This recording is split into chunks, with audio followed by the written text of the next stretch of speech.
গল্পতরু চ্যানেলে আপনাদের সাথে আছি আমি রাজ। পড়ছিলাম আনিসুল হকের উপন্যাস মা। পড়ছি এর দ্বিতীয় পর্ব। আজাদ একটু একটু করে বড় হতে থাকে আর ধীরে ধীরে হয়ে উঠতে থাকে দুষ্টের শিরোমণি। সিনেমা দেখার পোকা যেন সে। নাচ সিনেমা হলে ইংরেজি ছবি বেশি চলে, দেখতে যায় বন্ধুবান্ধব মিলে। ছুটির দিনের মর্নিং শো প্রায় কোনোটাই বাদ যায় না। সম্প্রতি তারা একটা ছবি দেখেছে, তাতে পাত্রপাত্রীরা চোখ ঢেকে রাখে চামড়ার মুখোশে। ঢাকার একটা দোকানে সেই মুখোশ পাওয়া যাচ্ছে। বন্ধুবান্ধব মিলে বেরিয়ে পড়ে সেই মুখোশ কিনতে। দোকানে গিয়ে এক ঢিলে দুপাখি শিকার।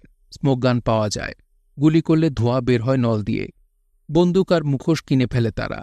চলে আসে বাসায়, দরজা লাগিয়ে চলে খেলা, গান স্মোক খেলা, মুখে মুখোশ। তারপর এ ওকে ঘুষি মারে, ও একে। ঘুষি খেয়ে কেউ পড়ে যায়, কেউ বা পড়তে চায় না। চালাও গুলি, বন্দুকের মুখ দিয়ে ধোঁয়া বেরুচ্ছে। এই তুই মরা মরা, তোকে তো আমি গুলি করেছি। কিসের? তার আগেই তোকে নামে ফায়ার করলাম। না, আমি মরা না। খেলার নিয়মকানুন কেউ মানতে চায় না, গুলি খেয়েও উঠে পড়ে।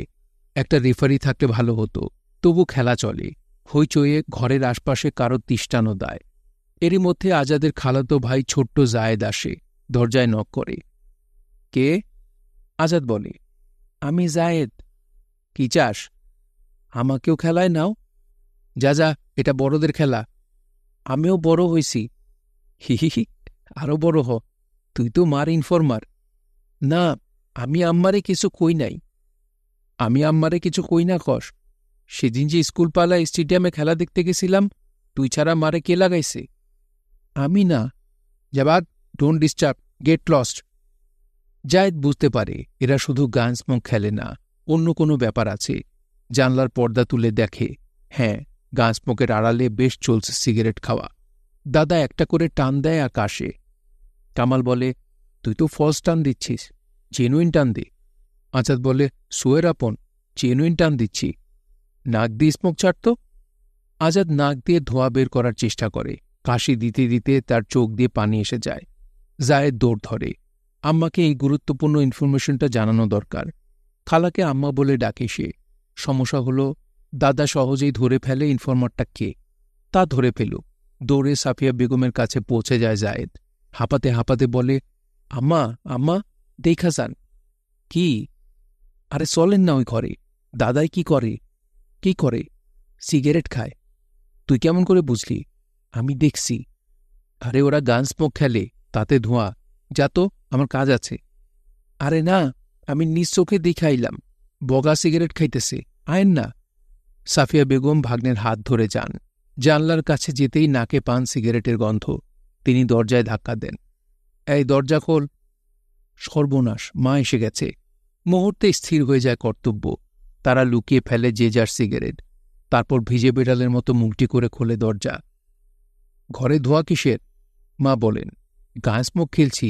আজাদ জবাব দেয়, গন্ধ কিসের? গান স্মোকের। গান স্মোকের মধ্যে কি ওরা তামাক দিয়েছে? মা সিগারেট খোঁজেন, গন্ধ পাওয়া যাচ্ছে। মনে হয় এখনো ধোঁয়া উঠছে, কিন্তু জিনিসটা ওরা লুকিয়ে রেখেছে কোথায়? খোঁজ খোঁজ, শেষে পাওয়া গেল এক দুর্গম এলাকায়।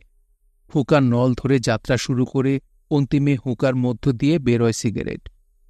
কিন্তু সেদিনও আজাদের মা মারেন নাই আজাদকে। কঠিন মহিলা ছিলেন তিনি, খুবই কঠিন। তা সত্ত্বেও নিজের ছেলের গায়ে কোনোদিন হাত তোলেন নাই সাফিয়া বেগম। বাচ্চাদের মারধর করা তার নীতিবিরুদ্ধ ছিল। কত কথা, কত স্মৃতি। হাতের তালু আবার ঘামতে থাকে জায়েদের। সমস্ত শরীর যেন পুড়ে যাচ্ছে, এত দাহ। আম্মাকে কবরে নামিয়ে রেখে এসে সে যেন আর শান্তি পাচ্ছে না একটুও। মোটরের গ্যারেজের কাজে যাওয়া হয় না তার ইদানিং। কিছুই ভালো লাগে না, শুধুই উত্তাপ, শুধুই উত্তাপ। বারবার মনে হয় ৭১ আগস্টের সেই দৃশ্যটা। আজাদ দাদা দরজার চৌকাঠ ধরে দাঁড়িয়ে আছে। মগবাজারের বাড়িতে ঘর ভরা আজাদের খালাতো ভাই বোন। মা তাদের পাতে ভাত তুলে দিচ্ছে। রাত্রিবেলা ইলেকট্রিসিটির হলুদ আলোয় পুরোটা ঘরের সবকটা মানুষ যেন ভিজছে। কোনো প্রসঙ্গ ছাড়াই আজাদ বলে, মা, তুমি কিন্তু মা আমাকে কোনোদিনও মারো নাই। ফরিদাবাদে এক চাচার বাড়িতে বেড়াতে গিয়েছিল আজাদ জায়েদরা। আজাদ তখন হয়তো সদ্য তরুণ, আর জায়েদ নিতান্তই বালক। ঠিক কোন সময়ের কথা এতদিন পরে জায়েদ সেটা হুবহু মনে করতে পারে না। গ্রামে গিয়ে তারা বেরিয়ে পড়ে মাঠে ঘাটে প্রান্তরে। পুকুর পাড়, শ্মশানঘাট, বাজে পোড়া জামগাছতলা, একটা শীর্ণ নদীও বয়ে যাচ্ছে গ্রামের একপাশ দিয়ে। আজাদের পায়ে জুতা, জায়েদেরও। আজাদ বলে, আমার জুতার কিরকম পাওয়ার? পকেট থেকে দেশলাইয়ের কাঠি বের করে জুতায় ঘষতেই আগুন জ্বলে ওঠে। ঠোঁটের সিগারেটে তাই দিয়ে আগুন ধরিয়ে টানতে থাকে আজাদ। তারপর সিগারেটটা হাতে নিয়ে এক পশলা ধোঁয়া ছেড়ে দেয় জায়েদের মুখ বরাবর। জায়েদ বলে, আমার একটা কাঠি দাও, আমিও পারুম। কি পারবি? আমার জুতা থেকে আগুন জ্বালাইতে। পারবি না? পারুম। আর এটা জ্বালাতে শরীরের পাওয়ার লাগে, তাহলে জুতা এই পাওয়ার আসে। দেও না দাদা একটা কাঠি। নে। আজাদ দেশলাইয়ের অনেক কটা কাঠি তুলে দেয় জায়েদের হাতে। জায়েদ নিজের জুতার গায়ে কাঠি ঘষে, আগুন জ্বলে না। কাঠির মুখের বারুদ ক্ষয়ে যায়, কাঠি ভেঙে যায় একটার পর একটা। না, কাঠি আর জ্বলে না। দাদা, ঘটনা কি ক দেখি। পাওয়ার রে, পাওয়ার। সিনেমায় দেখিস না হিরোরা কেমন পারে? একটা হিরো কয়েকটা ভিলেনকে একাই মেরে ছাতু বানায়। কেমনে করে? শরীরে পাওয়ার থাকে তো তাই। আমার শরীরে সেরকম পাওয়ার আছে। না, সিনেমা হলের শিক্ষা এসব, মর্নিং শোর। ফরাজগঞ্জের বাসাতেও তো জাহানারা ইমাম আসতেন, রুমি আসত, জামি আসত। প্রথম দিন যেদিন জাহানারা ইমামকে দেখল জায়েদ, সেদিনটার কথা তার খুব মনে আছে। হারানো সুর নামে একটা ছবি দেখতে সে ঢুকেছিল গুলিস্তান হলে। তাতে অভিনয় করেছেন সুচিত্রা সেন। ছবি দেখে কেবল সে ফিরে আসছে ফরাজগঞ্জের বাসায়। হলের মধ্যে অন্ধকার, আবার বৃষ্টির দৃশ্য ছিল। জায়েদের ধারণা বাইরেও খুব অন্ধকার নেমে এসেছে আর বৃষ্টি এসে গেছে। ম্যাটিনি শো ছবি ভাঙলে গ্রীষ্মের এই দিনে সে দেখতে পায় বাইরে এখনো সূর্যের আলো। পুরো ব্যাপারটায় কেমন ধন্দ লেগে যায় তার। আর ছবিটাও বড় আবেগ জাগানিয়া। সবটা মিলে একটা ঘোরের মধ্যে ছিল জায়েদ। নবাবপুর রোড ধরে হাঁটতে হাঁটতে দুপাশের রিকশার ঘণ্টির আওয়াজ মাথার মধ্যে যেন ঝিঝি পোকার ডাকের মতো অবিশ্রান্ত বলে মনে হয়। ফরাজগঞ্জের বাসায় ফেরে সে। কোণে দেখা হলুদ আলো পড়েছে বাড়ির দোতলা তিনতলায়। জায়েদের পুরো ব্যাপারটা অবাস্তব লাগছে। সদর দরজা পেরিয়ে বৈঠকখানায় যেতেই তার চক্ষু স্থির। আরে আরে, হারানো সুর ছবির নায়িকায় এখানে বসে আছে কেন? সে চোখ ডলে।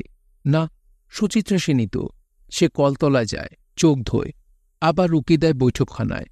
না তো, কোনো ভুল নাই। সুচিত্রা সেন তাদের বাসায়। আসা অসম্ভব নয়। এদের বাসায় নানা রকমের বড় বড় মানুষেরা আসে। তখন সে পাশের ঘরে মামা চাচাদের ফিসফাস শুনতে পায়। সিদ্ধেশ্বরী গার্লস স্কুলের হেড মিস্ট্রেস এসেছেন তার দুই ছেলে নিয়ে। আজাদ দাদার তিনতলার ঘরে যায় জায়েদ। দেখতে পায় হেড মিস্ট্রেসের দুটি ছেলেকে। বড়টা রুমি, আজাদ দাদার চেয়ে লম্বা একটু ছোট, আর একটা জামি। সে তার, জায়েদের চেয়ে একটু ছোট হতে পারে। কিছুক্ষণের ভেতরেই তারা ছাদে গিয়ে খেলতে আরম্ভ করে। বাড়ির আরও ছেলেমেয়েরা তাদের সাথে যোগ দেয়। ওপেনটি বাইস্কোপ, 9-10 টেস্কোপ, সুলতানা বিবিয়ানা, সাহেববাবুর বৈঠকখানা, মেম বলেছেন যেতে, আমার নাম রেনুবালা, গলায় আমার মুক্তার মালা। আজাদ আর রুমি পরস্পরের হাত ধরে তরুণের মতো দাঁড়িয়ে আছে। আজাদ দাদা করে কি, পুরো ছড়াটা বলে না। যে মেয়েকে পছন্দ হয় তার গলাতেই মুক্তার মালা না হলেও তার হাতের মালা পরিয়ে দেয়। তখন মেয়েরা, হয় নাই, চোট্টামি করছে বলে চেঁচাতে থাকে। রুমি বলে, এই আজাদ, বারবার তুমি ছড়াটা ভুলে যাচ্ছ কেন? নাও এবার পুরোটা ঠিকমতো বলো। ওপেনটি বাইস্কোপ, 9-10-23 স্কোপ। আজাদ বলতে শুরু করে। এ কি বলো? রুমি বলে, 23 স্কোপ আবার কি? 9-10-এর পরে 23 হওয়া উচিত না? ইংরেজির সাথে আবার বাংলা আসে কি করে? আজাদ হাসে। কাজী কামালের মনে সেন্ট গ্রেগরি স্কুলের সহপাঠী হিসেবে আজাদের স্মৃতি উদিত হয় কেমন ছাড়া ছাড়া ভাবে। হয়তো স্মৃতিমাত্রই তাই। আজকে কে বলতে পারবে গতকাল 24 ঘণ্টায় প্রতিটা মিনিটে সে কি করেছে, কি ভেবেছে, কি করেছে গত 1 বছরে রোজ। আজাদের সঙ্গে একই স্কুলে একই সাথে পড়বার স্মৃতি সবচেয়ে নিখাত ভালোবাসার বন্ধুত্বের, তাও কিন্তু নয়। আজাদ যে ভয়াবহ বড়লোকের ছেলে ছিল, এক একদিন এক একটা পোশাক পরে আসত ভীষণ দামি গাড়ি চড়ে। তার পকেটে সবসময় টাকা পয়সা থাকত।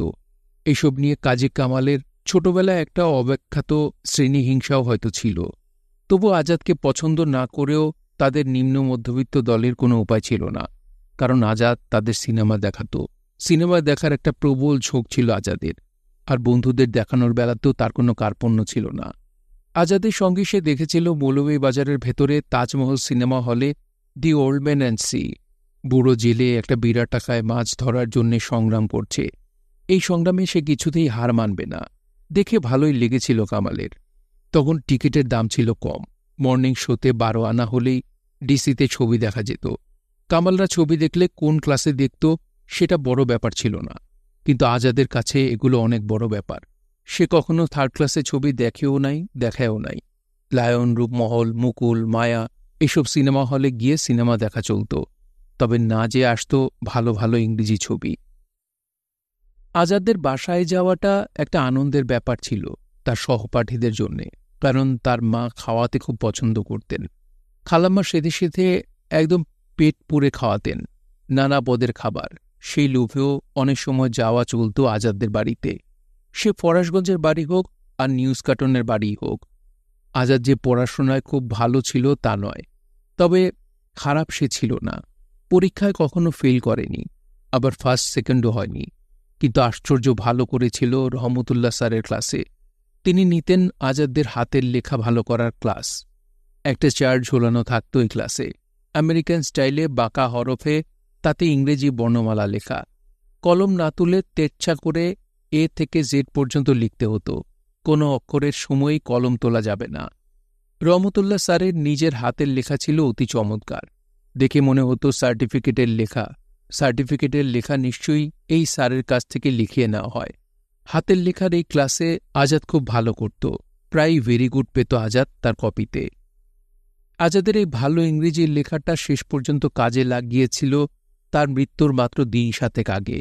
সে জর্জ হ্যারিসনের বাংলাদেশ গানটা কপি করে নিয়েছিল নিজের জন্যে, আর তখন রুমি, জুয়েল, কামাল, বদি তাকে অনুরোধ করেছিল তাদেরকেও একটা করে কপি দেবার জন্যে। আজাদ ছবিও ভালো আঁকত। মধু মোল্লা নামের এক আর্টের শিক্ষক তাকে ছবি আঁকা শেখাতে আসতেন বাসায়। তার কাছে শিখে শিখে আজাদ একটা ছোটখাটো আর্টিস্ট হয়ে গিয়েছিল। বিজি চৌধুরী স্যার শুক্রবার স্কুল ছুটির পর আলাদাভাবে বসাতেন ড্রয়িংয়ের ক্লাস। এই ক্লাস করতে চাইলে স্যারের কাছে গিয়ে নাম লেখাতে হয়। আজাদও নাম লিখেছিল, কিন্তু সে ক্লাস করতে চাইত না। বলতো, আরে রাখ রাখ, এই সময়টা ক্রিকেট মাঠে না হলে সিনেমা হলে কাটিয়ে আসাটাই তো বেশি লাভের ব্যাপার। বিজি চৌধুরী স্যার বছরে 2 বার ছবি আঁকার প্রতিযোগিতার আয়োজন করতেন। পুরস্কার থাকত খুবই আকর্ষণীয়।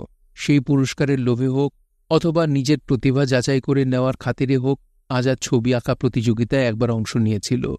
ওর ছবিটা ভালো হয়েছিল, আর ও পেয়েছিল 80তে 75, আর প্রতিদ্বন্দ্বী কাশেম পেয়েছিল 80তে 60। কিন্তু স্যার প্রথম পুরস্কার দিলেন কাশেমকে। তার কারণ হিসেবে স্যার বলেছিলেন বাকি 20 মার্কস হল উপস্থিতির জন্যে। এতে কাশেম 20-এ 20 পেয়েছে, আজাদ পেয়েছে 0। দ্বিতীয় পুরস্কার পেয়ে আজাদ বেশি খুশি হয়েছিল, কারণ প্রথম পুরস্কারটা ছিল রঙের বাক্স আর দ্বিতীয়টা ছিল একটা খেলনা গাড়ি। ও ঠোঁট উল্টে বলেছিল, আরে কালার বক্স আমার বহুত আছে। আজাদের আরেক সহপাঠী কামরান আলী বেগের মনে পড়ে যায় ক্লাসে সূত্রধর স্যার একদিন জিজ্ঞেস করেছিলেন এয়ারবাস কি। ঢাকা টু ঈশ্বরদী তখন এয়ারবাস চলতে শুরু করেছে। স্যার এই ব্যাপারটাই বোঝাচ্ছিলেন। আজাদ স্যারের কথা শুনছিল না, সে ব্যস্ত ছিল পার্শ্ববর্তী সহপাঠীর সঙ্গে কাটাকুটি খেলায়। স্যারের নজরে পড়ে যায় সে। স্যার জিজ্ঞেস করেন, আজাদ ওঠো, কি করছিলে? কিছু না স্যার। আমি কি পড়াচ্ছি শুনছিলে? জি স্যার। আচ্ছা বলো তো এয়ারবাস কি? আজাদ উসখুস করে। ঠিক এই সময়ে পিয়ন আসে কি একটা নোটিশ নিয়ে। স্যার সে নোটিশটা পড়ে তাতে স্বাক্ষর করে পিয়নকে বিদায় করেন। ইত্যবসরে আজাদ পেছনে বসা বেগকে জিজ্ঞেস করে ফিসফিসিয়ে, এই এয়ারবাস কি রে? বেগ বলে, আরে এয়ারবাস বুঝলি না, আকাশ দিয়ে বাস ওড়ে। তার দরজায় থাকে কন্ডাক্টর, সে বাসের গায়ে চাপড় মেরে মেরে বলে আইসা পড়েন ডাইরেক্ট সদরঘাট। তার দরজায় ঝোলানো থাকে দড়ির সিঁড়ি, প্যাসেঞ্জাররা সেই সিঁড়ি দিয়ে তাতে উঠে পড়ে। পিয়নকে বিদায় করে সূত্রধর স্যার আবার গর্জন করে ওঠেন, হ্যাঁ আজাদ বলো এয়ারবাস কি? আজাদ বলতে শুরু করে, আকাশ দিয়ে বাস যায় স্যার, দরজায় থাকে দড়ির সিঁড়ি, সেই সিঁড়ি দিয়ে প্যাসেঞ্জার উঠিয়া থাকে। পুরো ক্লাস হেসে গড়িয়ে পড়ছে। স্যার হাসবেন না কাঁদবেন বুঝতে পারছেন না। শেষে হাসি চেপে বলেন, দাঁড়িয়ে থাকো, ঘণ্টা না বাজা পর্যন্ত বসবে না। শহরের মুক্তিযোদ্ধা আর আজাদের বন্ধুবান্ধবদের মনে পড়ে যায় যে আজাদের মার দুঃস্বপ্নের দৃশ্যটাই শেষতক ইউনুস চৌধুরীর জীবনে বাস্তব রূপ লাভ করেছিল। এখান থেকে ওখান থেকে কৃষ্ণের ষোলশ গোপিনী না হলেও চৌধুরীর জীবনে নারী ভক্তের উপস্থিতি সাফিয়া বেগম টের পেতে শুরু করেন। এরই মধ্যে একজন ছিলেন যিনি চৌধুরীর আত্মীয়া, বিবাহিতা। তার সঙ্গে মেলামেশাটা সাফিয়া বেগম একদমই সহ্য করতে পারতেন না। মহিলা নিউজ কটনের বাসায় একবার বেড়াতেও এসেছিলেন। অতিথি বৎসল সাফিয়া বেগম সব ধরনের অতিথির ঝামেলা হাসি মুখে সহ্য করলেও এই মহিলাকে সহ্য করতে পারেননি। সম্ভবত তার ষষ্ঠ ইন্দ্রিয় তাকে ভবিষ্যতের অশ্নি সংকেত জানান দিচ্ছিল। সাফিয়া বেগম স্বামীকে বলেন, এই মহিলাকে আপনি আমার বাসা থেকে যেতে বলেন। আমি আর এক মুহূর্তেও তাকে এই বাড়িতে দেখতে চাই না। চৌধুরী সাহেব তখন তরলের গুণে বেশ উচ্চমার্গে অবস্থান করছিলেন। তিনি বলেন, কেন থাকতে পারবে না কেন? কারণ সে মহিলা ভালো না, তার স্বভাব চরিত্র চালচলন আমার ভালো ঠেকছে না। কিন্তু আমার কাছে ভালো ঠেকছে। তা তো ঠেকবেই। আপনার সাথে তার কি সম্পর্ক আমি বুঝি না? ছি ছি ছি, উনি না আপনার সম্পর্কে ভাবি হয়? নিজের তো আর ভাবি না। নিজের ভাবি না হলেই আপনি একটা ছেলের বাবা হয়ে আরেকটা ছেলের মায়ের সাথে সম্পর্ক রাখবেন? কি সম্পর্ক তা আমি কি জানি? তাহলে কথা বলো কেন? আপনি তাকে বের করে দেবেন, এই হল আমার শেষ কথা। যদি বের না করে দেই তাহলে আমি বের করে দেব। সে এখানে এসেছে কোন অধিকারে? তুমি অধিকারের কথা জিজ্ঞাসা করো, তাহলে আমি তাকে অধিকার দিব। সে এখানে থাকবে আমার স্ত্রীর অধিকার নিয়ে। খবরদার, এই কথা শোনার আগে আমার মরণ হল না কেন? আমার হক আছে, আমি 4টা পর্যন্ত বিবাহ করতে পারি। তুমি তো শরীয়ত মানো, নামাজ রোজা ইবাদত বন্দিকে করো। তুমি আমার হক মানবে না? না, মানব না। শরীয়তে আছে 4টা বিয়ে করা যাবে, কিন্তু 4 বউকে একদম এক সমান নজরে দেখতে হবে। কাউকে এক সরিষা পরিমাণ বেশি বা কম ভালোবাসা যাবে না, আবার একটু কম বা বেশি অপছন্দ করা যাবে না। সেটা কারো পক্ষে করা সম্ভব না। কাজেই 2 বিয়ে করা ধর্মের মতে উচিত না। তুমি বেশি বোঝো। তুমি জানো আমার পায়ের নিচে তোমার বেহেশত? যে স্বামী স্ত্রীর হক আদায় করতে পারে না, তার পায়ের নিচে বেহেশত থাকতে পারে না। কথা পেঁচিও না, আমি ওকে বিয়ে করবই। আপনি ওই মহিলাকে বিয়ে করলে আমার মুখ আর জীবনে দেখবেন না। বড় ভাইয়ের বউকে বিয়ের কথা ভাবে। আমি কি আজরাইলের পাল্লায় পড়েছি? আমি তোমাকে আরও গয়না দেব। তোমার নামে একটা জাহাজ লিখে দেব। আপনার গয়নায় আমি থুতু দিই। কি বললে তুমি? আপনারে মিনতি করে বলি, আপনি ওই মহিলাকে ছাড়েন। এই বাড়িটারি সব আমি আপনার নামেই লিখে দেব, তবু পাগলামি ছাড়েন না। আমি ওকে বিবাহ করবই। তাহলে আপনি আমার মরা মুখ দেখবেন। সাফিয়া বেগম কেঁদে কেটে অন্য ঘরে চলে যান। পাশের ঘরে আজাদ, সে সব কথা শুনছে। তার মাথা গরম হচ্ছে, অথচ ঠিক করতে পারছে না সে কি করবে। মা বাবা ঝগড়া করছেন, বাবা আরেকটা বিয়ে করতে চাইছেন। বাড়িতে এইসব হতে থাকলে তার বুঝি কষ্ট হয় না? তার বুঝি খারাপ লাগে না? তার বুঝি ইচ্ছা হয় না নিজের ওপরে শোধ নিতে? তার কান দুটো গরম হয়ে ওঠে। সে নিজের ঘরের দরজা বন্ধ করে জোরে গান ছেড়ে দেয়। শক্তিশালী গানের যন্ত্র মাথায় তোলে পুরোটা বাড়িকে। মহিলাকে চৌধুরী আপাতত বিদায় করেন ইস্কাটনের বাসা থেকে, কিন্তু তার জীবন থেকে নয়। মধ্যখানে কিছুদিন চৌধুরী ব্যয় করেন তার দ্বিতীয় বিয়ের আঞ্জাম সম্পন্ন করতে। তার বৃদ্ধ পিতার মাতার অনুমতি আদায় করেন দ্বিতীয় বিয়ের ব্যাপারে।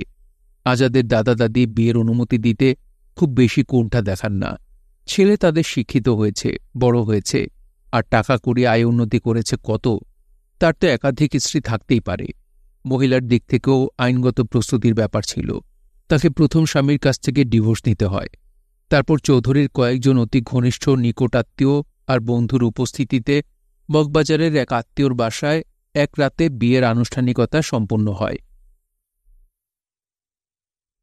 রাত তখন 1টার মতো বাজে। সাফিয়া বেগমের বিশ্বস্ত পরিচারিকা এসে খবর দেয়, আম্মা জান, আব্বায় আরেকটা বিয়া কইরা বউ নিয়ে এই বাড়িতেই আইছে। সাফিয়া বেগম মুহূর্তখানিক স্তম্ভিত হয়ে চোখ বন্ধ করে দাঁড়িয়ে থাকেন। মুহূর্তখানিকই শুধু। তখন পুরোটা পৃথিবী নৌকার মতো একবারের জন্যে দোল খেয়ে ওঠে, তারপর স্থির হয়। তিনি পরিস্থিতি অনুধাবন করার চেষ্টা করেন।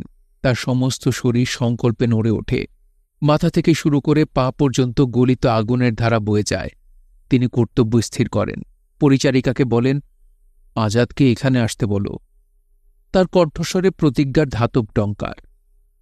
আজাদ আসে, তার মাথার চুল এলোমেলো, চোখের নিচে কালির আভাস, পরনে নিদ্রা পোশাক। সে নিচের পাটির দাঁত ওপরের পাটির সামনে আনছে। মা বলেন, আমি এখন এই বাড়ি ছেড়ে চলে যাচ্ছি, আর কোনোদিন আমি তোর বাবার মুখ দেখব না। তুই কি এ বাড়িতে থাকবি, না আমার সাথে যাবি? আজাদের ৭-৫ ভাবার দরকার নাই। সে বলে, তোমার সাথে যাব। চল, বইপত্র গুছিয়ে নে, তাড়াতাড়ি কর, ৫ মিনিট টাইম দিলাম। আজাদ তার ঘরে যায়, তার জিনিসপত্র গোছাতে থাকে। স্কুলের ব্যাগে বইপত্র গোছানোই আছে, কিন্তু তাই তো সব নয়। কত কাপড় চোপড়, কত শত গল্পের বই, কমিক্সের বই, খেলনা শতপদের, ক্যামেরা, আর আছে সত্যিকারের একটা রিভলভার। তাদের একটা বন্দুকের দোকানও আছে, সেখান থেকে রিভলভারটা সে নিয়েছে, তার নামেই লাইসেন্স করা। আজাদ কোনটা রাখবে, কোনটা নেবে? রিভলভারটা সে সঙ্গে নেয়। এটাই গণ্ডগোলের সময়ে কাজে লাগতে পারে। সে আর তার মা একা বের হচ্ছে। রাত্রির এই ঘন অন্ধকারের অজানা পেটের ভেতরে ঢুকে যাবে তারা। কোথায় যাবে, কি হবে, সবই অনিশ্চিত। তার টেপ রেকর্ডারে রুমির কণ্ঠে একটা কবিতার আবৃত্তির টেপ করা আছে। বীর শিশু, মনে করো যেন বিদেশ ঘুরে, মাকে নিয়ে যাচ্ছি অনেক দূরে। তুমি যাচ্ছ পালকিতে মা চড়ে, দরজাটুকু একটুকু ফাঁক করে। এমন সময় হারে রে রে রে, ওই যে কারা আসছে ডাকছে রে। ওই ডাকাত দলের হাত থেকে মাকে কে রক্ষা করেছিল? তার ছেলেই তো। পাড়ার লোকে সবাই বলতো শুনে, ভাগ্যে খোকা ছিল মায়ের কাছে। আর আজাদের মার যদি কিছু হয়, কে তাকে বাঁচাবে বিপদাপদ থেকে? আজাদকেই তো দায়িত্ব নিতে হবে। আজাদ তার স্কুলের ব্যাগের মধ্যে রিভলভার আর বুলেট তুলে নেয়। সাফিয়া বেগম এই বাড়ির কোনো কিছু সঙ্গে নেবেন না। যাকে বলে এক বস্ত্রে যাওয়া, তাই তিনি যাবেন। কিন্তু তার বাবার দেওয়া গয়নাগুলো আলমারিতে একটা আলাদা বাক্সে তোলা আছে। এগুলো না নেওয়াটা উচিত হবে না, এগুলো চৌধুরীর নয়। আর তাছাড়া আজাদ থাকবে তার সঙ্গে, তাকে তো মানুষ করতে হবে, পড়াতে হবে। তিনি আলমারি খোলেন, রাশি রাশি গয়নার মধ্যে থেকে কেবল নিজের পিতৃদত্তটুকু একটা পুটুলিতে নিয়ে বেরিয়ে পড়েন। বাদশা, গাড়ি বের করো।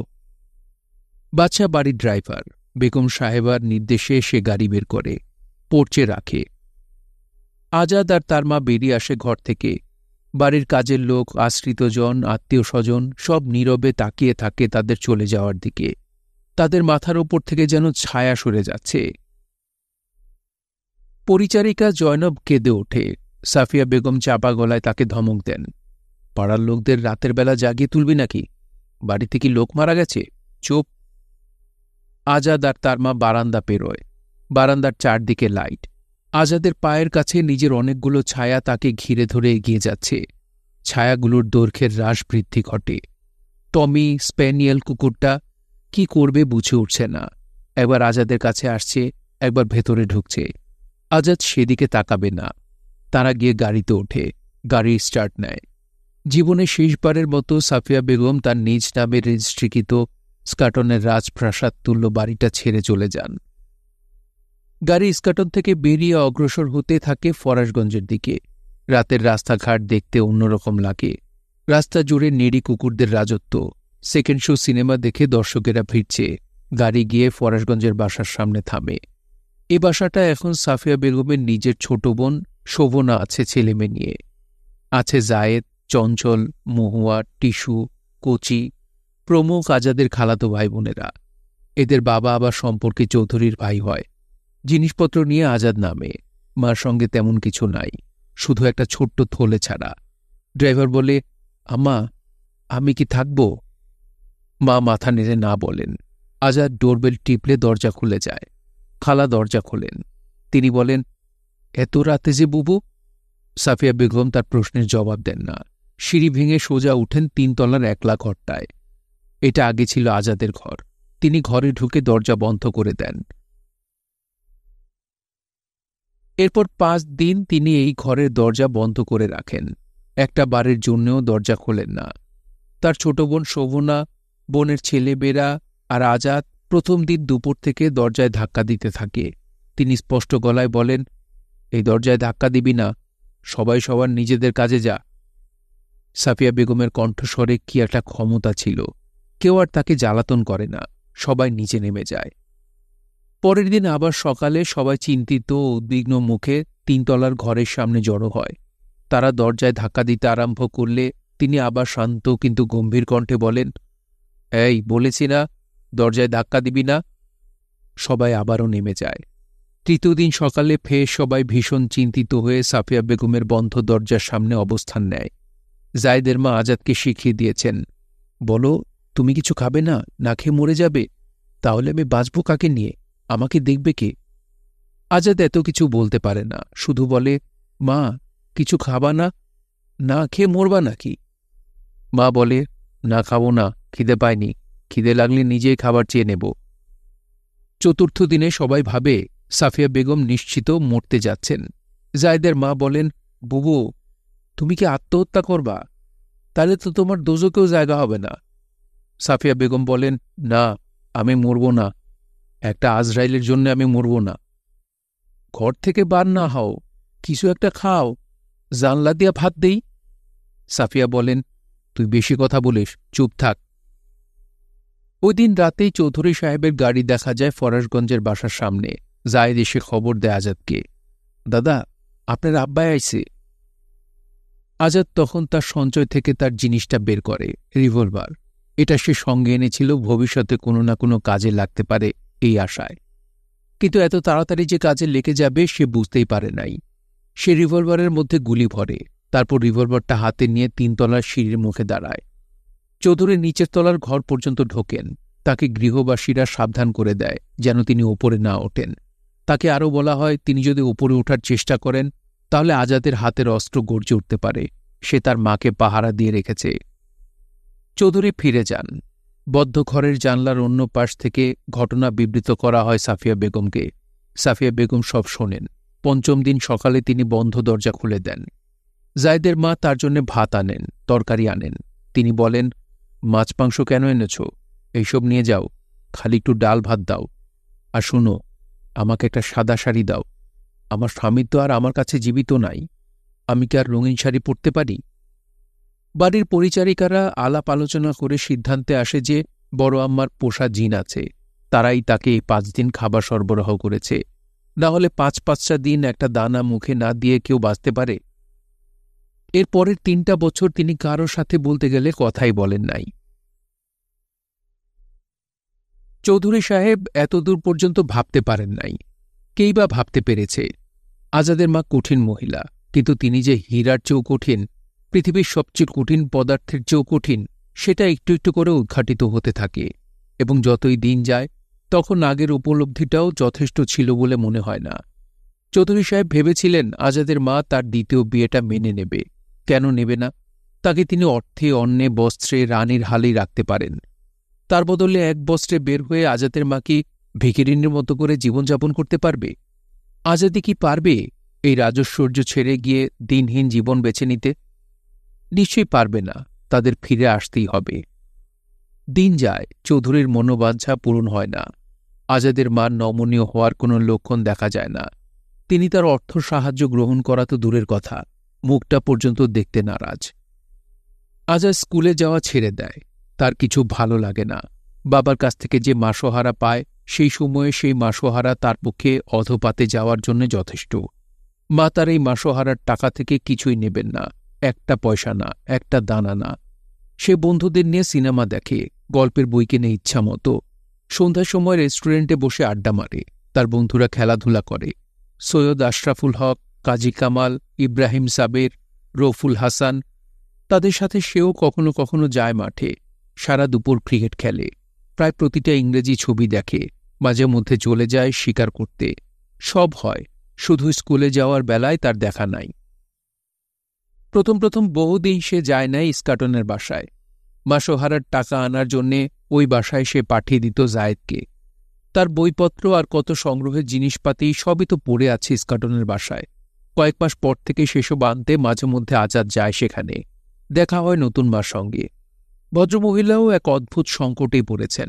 ভালোবেসে মোহগ্রস্ত হয়ে, দিওয়ানা হয়ে, যেভাবেই হোক আত্মসংবরণ করতে না পেরে তিনি আগুনের টানে পতঙ্গের মতো ছুটে চলে এসেছেন চৌধুরীর ঘরে, তার অতীতকে অবলীলায় ত্যাগ করে।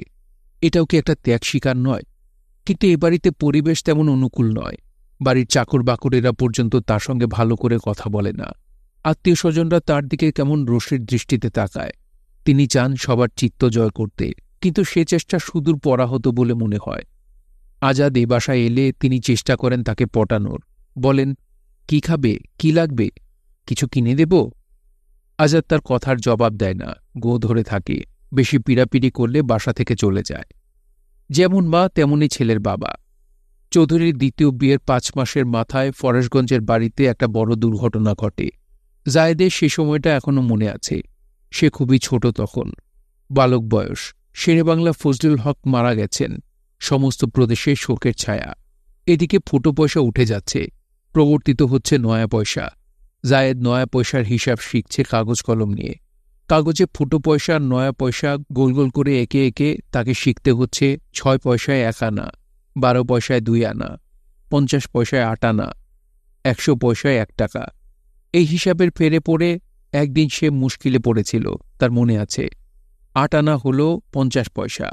সে 1 আনা 1 আনা করে 8 আনা জোগাড় করেছে। একটা 5 পয়সা আর একটা 1 পয়সা মানে 1 আনা। এভাবে 8 বার। তাহলে তো 8 আনাই হল। একটা সিনেমার টিকিটের দাম 8 আনা। কিন্তু সিনেমা হলে গিয়ে দেখা গেল পয়সা কম পড়ে গেছে, কারণ একটা 1 পয়সা পকেটের কোন ফাঁক দিয়ে পড়ে গেছে। আর 6 পয়সা করে 8 আনায় হয় 48 পয়সা। 1 পয়সা পড়ে যাওয়ায় তার কাছে আছে 47 পয়সা। হলের কাউন্টার ছিল ফাঁকা। টিকিট বিক্রেতা বুড়োটা বলে, 3 পয়সা কম, টিকিট নেই মিলেগা। 1 পয়সা কম কি করে 3 পয়সা কম হলো জায়েদ বুঝতে পারে না। ঠিক সেই সময় হঠাৎ বাসায় চিল্লাচিল্লি। জায়েদের মা মইরা যাইতেছে। মা কেন মারা গেল, কিভাবে, জায়েদ সেই রহস্য আজও ভেদ করতে পারে না। তবে তার মৃত্যুটা স্বাভাবিক ছিল না আজ তার মনে হয়। তার বাবা আর চৌধুরী ছিল ভাই আর বন্ধু, আর তার মা আর আজাদের মা ছিল বোন আর হরিহর আত্মা। আজাদের মাকে বশীভূত করার জন্যে হয়তো কেউ প্রয়োজন মনে করেছিল তাকে একলা করে ফেলার। হয়তো সেজন্যই জায়েদের মাকে দুনিয়া থেকে চলে যেতে হয়েছে। এসবই আজ জায়েদের সন্দেহ। তখন সে ছিল অনেক ছোট, বালক মাত্র, কিছু বুঝতে পারে নাই।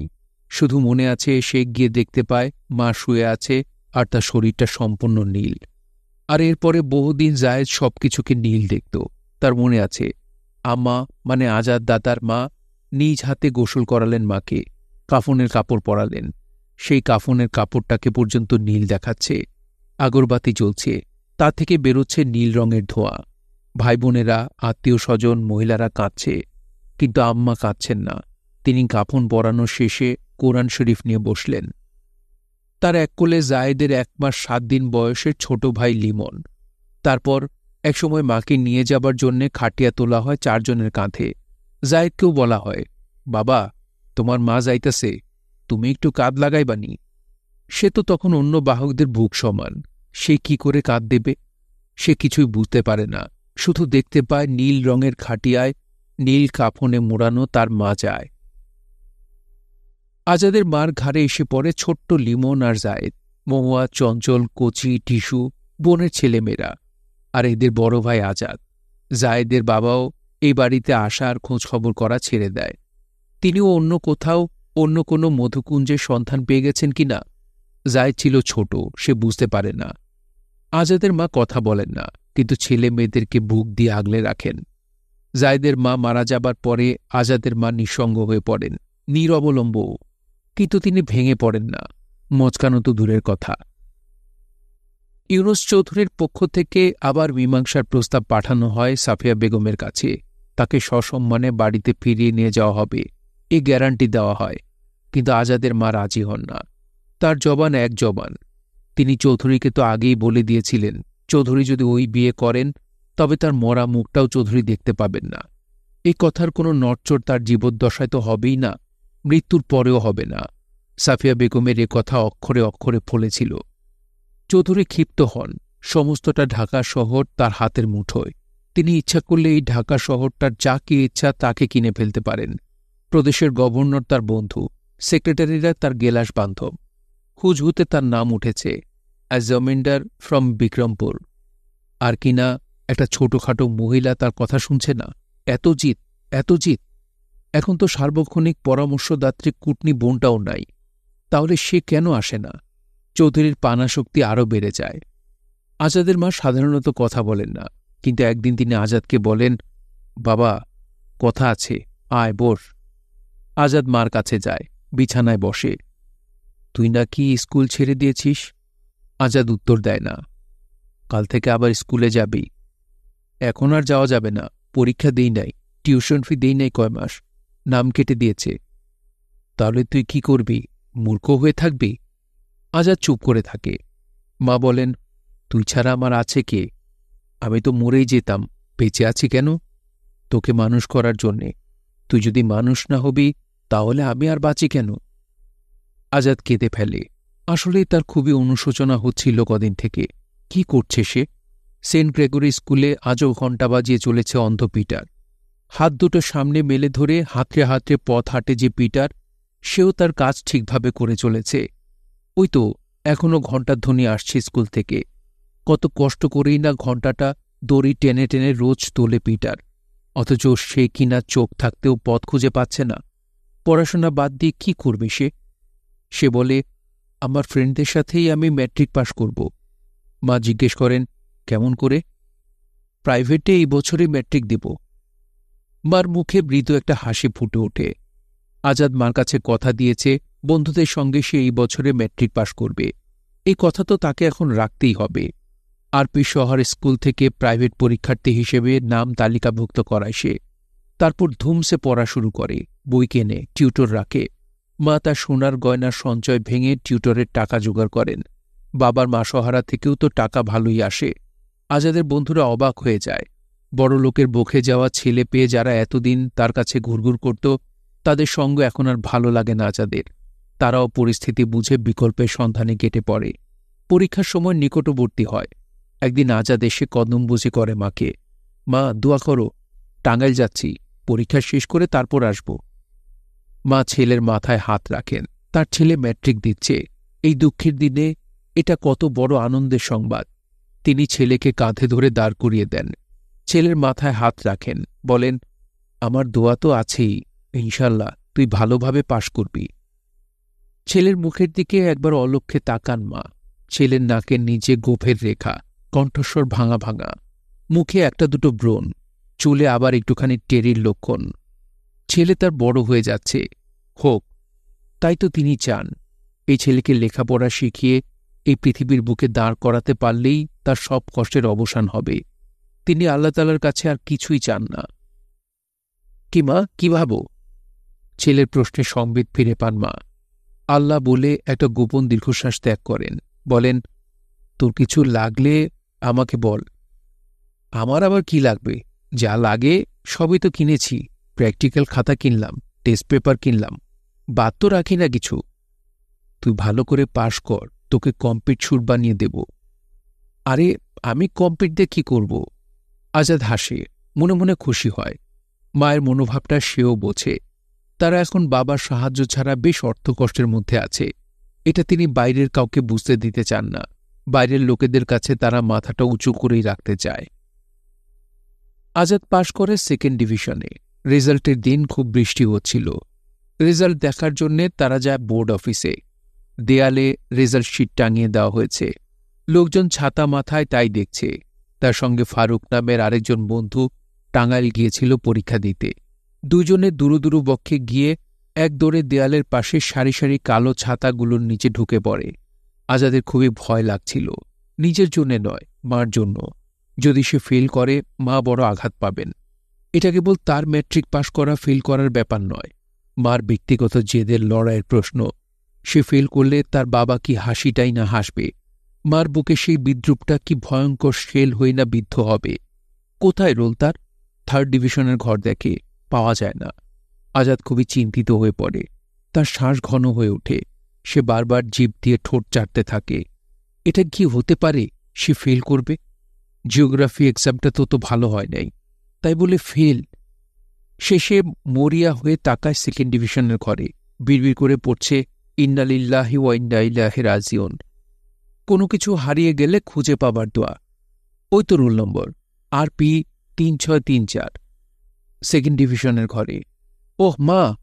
সে ছুটতে থাকে তার সাথের বন্ধুটির রেজাল্ট কি তা না জেনেই, তাকে সঙ্গে না নিয়ে, বৃষ্টির মধ্যে ভিজতে ভিজতে। তার বন্ধুটি ফারুক এই কথা আর কোনোদিন ভুলতে পারবে না। মা, মা, মা, কোথায়? কয়তলায়? মা, কচি মা কোথায়? মহুয়া মা কোথায়? মা! আজাদ দৌড়ে যায়। মার ঘরে মা নাই। কোথায় গেছে? অজু করতে? কই?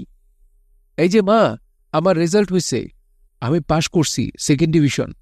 আজাদ মাকে কদমবুসি করতে যায়। মা তাকে টেনে তোলেন। আলহামদুলিল্লাহ। তিনি খানিকক্ষণ চুপ করে থাকেন। না, তার চোখে হাসি ঝিলিক দেয় না, না তার চোখে অশ্রুও ঝরে না। তিনি নিজেকে সামলে নেন। তিনি শান্ত স্বরে বলেন, তুই তো পাশ করবি, তোর ব্রেন ভালো না।